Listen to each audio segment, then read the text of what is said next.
Hi, y'all. Happy Monday. Today we're going to talk about one of my favorite things is modernist art and literature. I am not a postmodernist. I kind of can lump postmodernity with modernity. It's the same attitude. It's the same kind of FU attitude towards orthodoxy that I like in modernism. It's kind of the thing I like about it. It's interesting. There is actually some parallels with mental illness. I read a book a while ago called Madness and Modernism. It's one of my favorite books.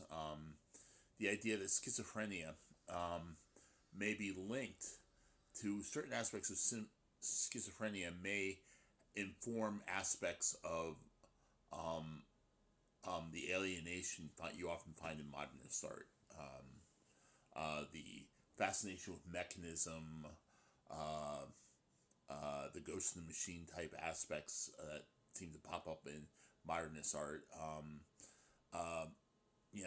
Often modernist art likes to be difficult and challenging, and schizophrenics often take what is called the path of most resistance, which is often a thing they do. They make life harder on themselves.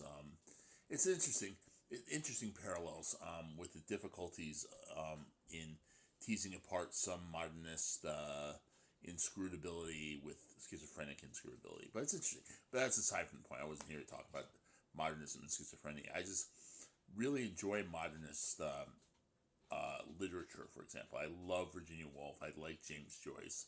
I like how they take you inside the head, the stream of consciousness of James Joyce and Virginia Woolf, and taking you inside the subject's heads as the thoughts cascade down in the page.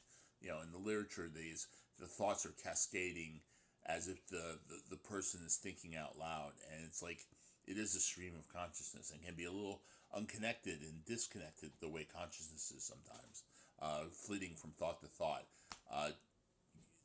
with no particular logical connection. It's interesting, but there are metaphorical and just strange connections that aren't necessarily logical. But I really like the way consciousness streams from one thought to another.